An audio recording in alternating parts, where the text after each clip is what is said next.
ve beyler, çıkış için söz Azerbaycan Halk Harekatı'nın ve Azerbaycan'da demokrasiya uğrunda mübarizenin liderlerinden biri olan Ali Kerimli'ye verilir.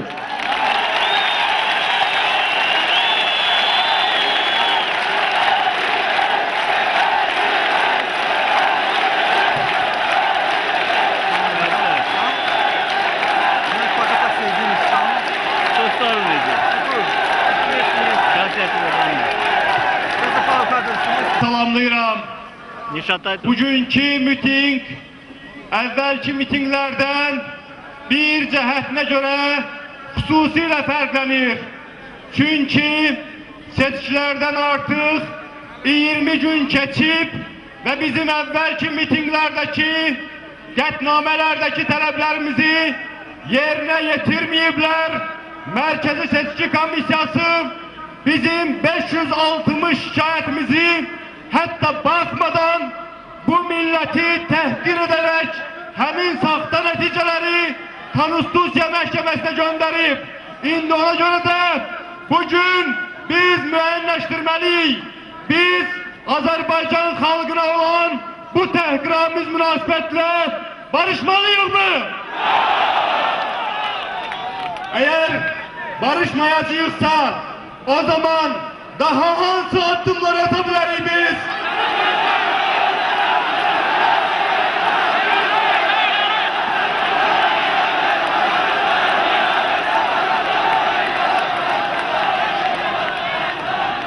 Aziz balalarım, mən görürəm ki, orada gəncliyin nümayəndələri bizdən daha ısrarla artıq meydanda əyləşərək çadırlar meydana deyirlər.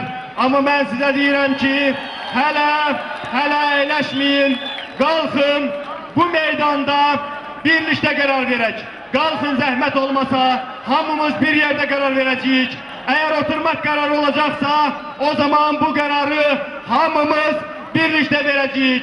İndi ben size diyirəm ki Azerbaycan halkı 3 həftədir ki bu izdihamlı mitinglerinde, bu çox milli mitinglerinde tələb irəli sürür ve bu tələbi Azerbaycan hökuməti bu qulağından alıp o qulağından ötürür. Necə ki biz Elmar'ın katillerinin tapılmasını talep edende bunlar bizle hesaplaşmadılar.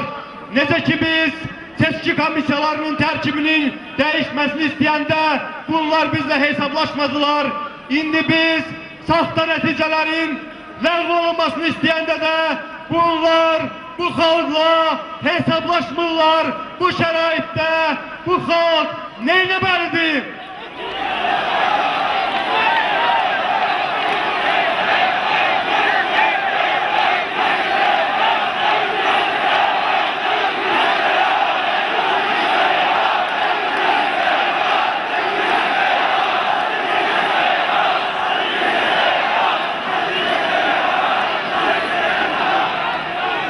Aziz həmvətənlərim, seçkilerin saftalaştırılması, sizin seslerinin uğurlanması ne demektir? Sizin seslerinizin uğurlanması təkcə o değil ki, sizin ses verdiğiniz layıklı adamlar parlamentten kenarda kalacak, kabiliyetsizler, meneviyatsızlar, oğurlar bu parlamentdə əyləşəcək. Hem de o demektir ki, növbəti 5 ildə də Azerbaycan'ın servetlerini talayacaklar. Növbəti 5 ildə də bu ölkədə ədalət olmayacak. Növbəti 5 ildə də haqq olmayacak. Biz barışmalıyıq mı bu taleyle? O zaman neyləməliyik?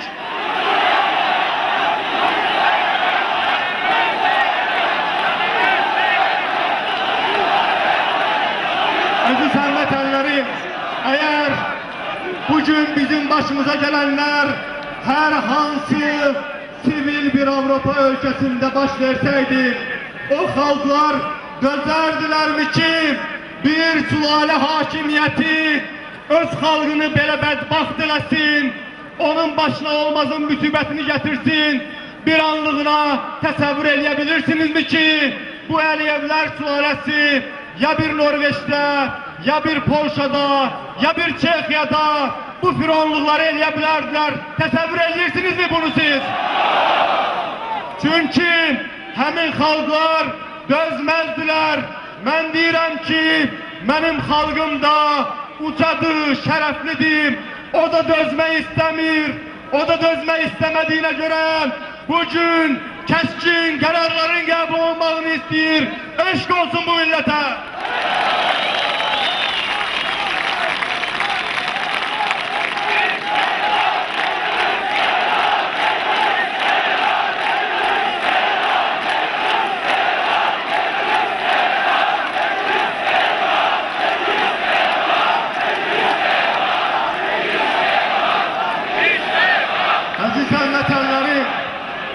Əziz həmvətənlərim, siz millətsiniz burada. Siz artıq bugünkü bu mübarizliyinizlə bütün dünyaya bəyan edirsiniz ki, Azərbaycan xalqı artıq demokratiya imitasiyasından yorulub. Siz bütün dünyaya bugün nümayiş etdirirsiniz ki, Azərbaycan xalqı Azərbaycan tamaşasında xalq rolunu oynamaq istəmir. Azərbaycan xalqı, xalqın özü olmaq istəyir. Azərbaycan konstitusiyasının keşiyində durmaq istəyir. Bu hakimiyyətin mənbəyi olmaq istəyir. Ona görə də bu millət kəskin qərarların, demokratik qərarların qəbul olmağını istəyir. Eşq olsun bu millətə.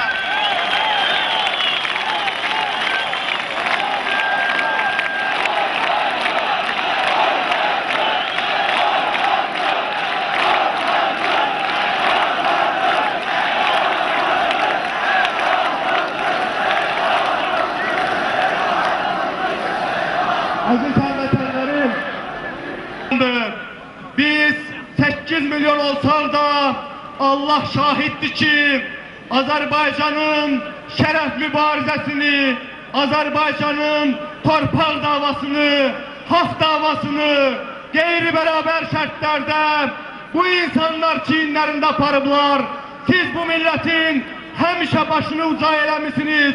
Ona görə də mən deyirəm ki, bugün bizim başımızın üstündeki Allah'tan sonra en uca varlık, en səlahiyyətli varlık sizsiniz benim xalqım. Ona göre de ben deyirəm ki,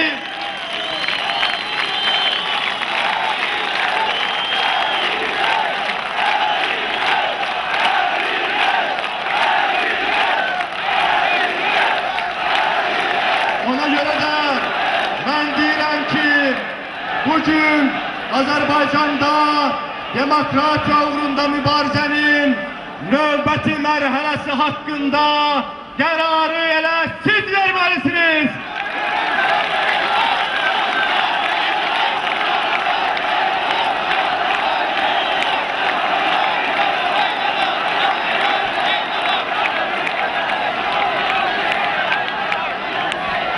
Əziz həmvətənlərim, bəli, bugün Azərbaycan cəmiyyəti də, dünya ictimaiyyəti də bir məsələni müzakirə edir. Nə zaman Azərbaycan xalqı, nə zaman Azərbaycan siyasətçiləri qərar verəcəklər ki, biz elə addımlar ataq ki, nəhayət bu hökumət bizim addımlarımıza reaksiya vermək məcburiyyətində olsun. Bütün dünyanın gözü bizdədir.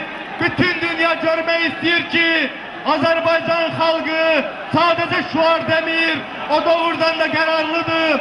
Əgər siz doğrudan da bugün oturaq aksiyalara keçmək barədə qərar verməyə hazırsınızsa, mən bəyan edirəm ki, biz də sizə qoşulacağıq, gəlib sizin aranızda əyləşəcəyik. Amma siz buna hazırsınızsa, buyurun, lütfen əyləşin, və bütün dünya görsün ki, siz doğrudan da oturaq aksiyalara hazırsınız. Eğer hazırsınızsa buyurun, uca milletin iradenizi gösterin. Biz dahi burada oturup kalmayacağız. Biz ayaküstü aksiyalar geçeceğiz. Ama indi bizim iradeli marşal ettirmeye ihtiyaç var. İndi bizim millet olmaya ihtiyacımız var.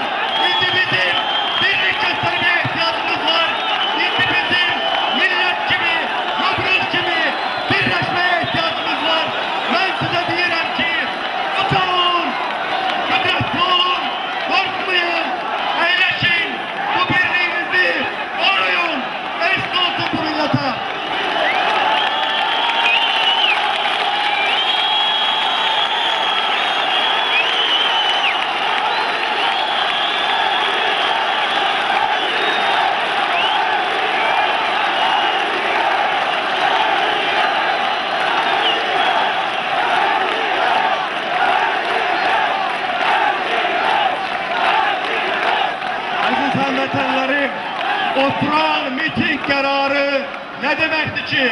Oturan miting kararı o demek değil ki biz burada bütün günü oturacağız. Yok, biz burada meydanda kalacağız, danışacağız, eşileceğiz birbirimizi. Ama meydanda kalacağız.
Uca milletim, bu meydan senindi, bu Azerbaycan senindi. Sen kararını verdin, biz de seninle beraber hemrey bu meydanda kalırız, bu karar artık kabul oldu.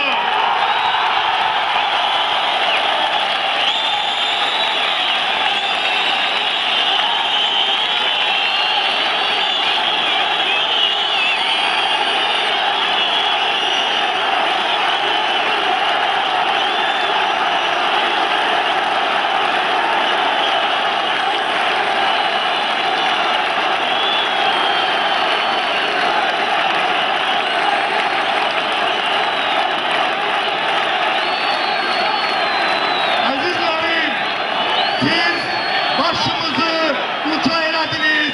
Bütün dünya halkları sizin bu coşkunuzu görür. Bütün dünya indi Azerbaycan'a bakır ve Azerbaycan halkının bu coşkusunu, bu iradesini görür. Ona göre de ben sizin huzurunuzda bu koskoca dünyaya müracaat edip demek istedim ki bakın, karşınızda bir esirde iki defa öz istiklaliyetini kurabilmiş uca bir millet var. Bakın, bu millet 88. yılda herkesten önce ayağa kalktı, büyük gələbələr yaşadı, dünyada ilin halkı oldu. Çok təəssüf ki bu milletin bəxti olmadı, Əliyevlər deyilən bir belaya düçar oldu. Ama bu millet azadlık istiyor, bu millet özgürlük istiyor ve bak dünya, gör hansı halk bu qaydada azadlık diyebilir. Azadlık!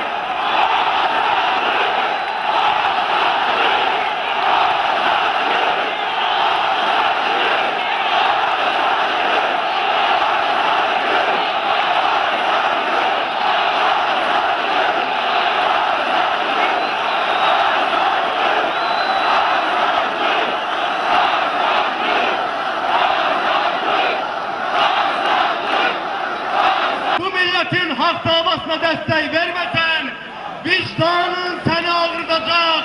Bak bu azadlığa, tam arzı milletin azadlık haykırtılarına. Azadlık!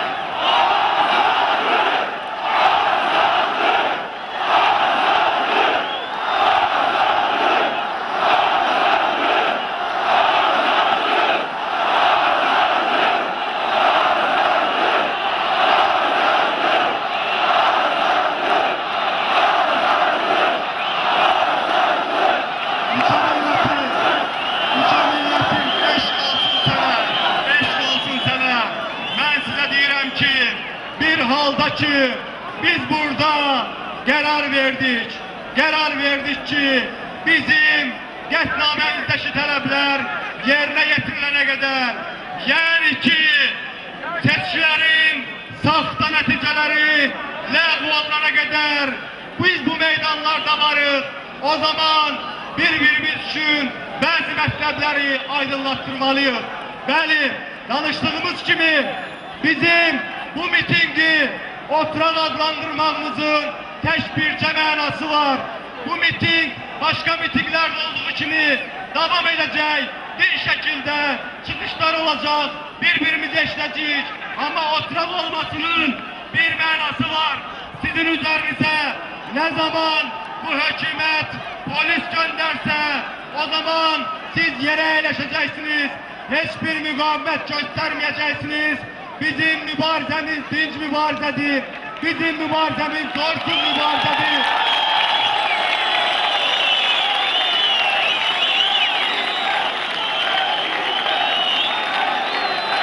Biz bu mübarizədə onsuz da qalib gələcəyik. Amma qolumuzun gücü ilə yox, biz iradəmizlə, məğrur ruhumuzla, sınmayan mənəviyyatımızla qalib gələcəyik.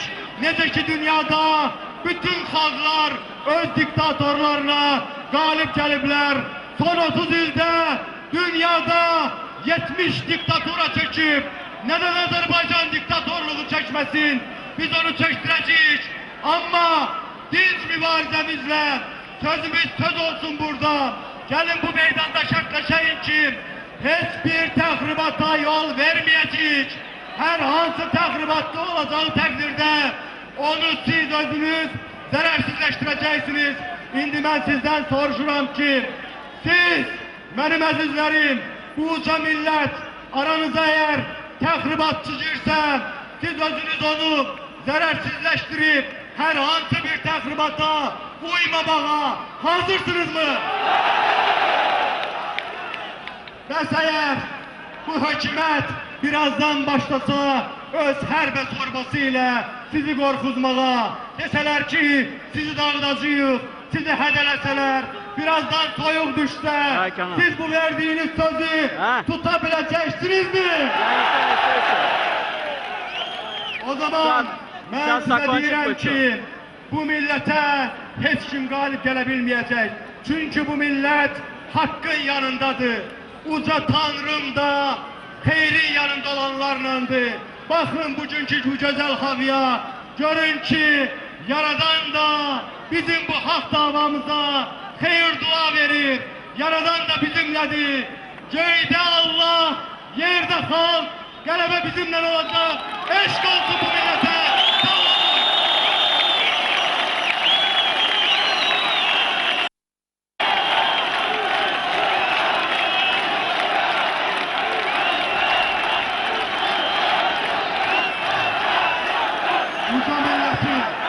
Uca milleti, bizim bugünkü mitingimizin rəsmi hissəsindən hələ bir neçə çıxışımız da var. O çıxışlardan sonra da sağlıq olsun, biz buradayız. Mən çıxışlar qutarandan sonra düşüb gələcəm, sizin aranızda olacağım, bu milletin içində olacağım.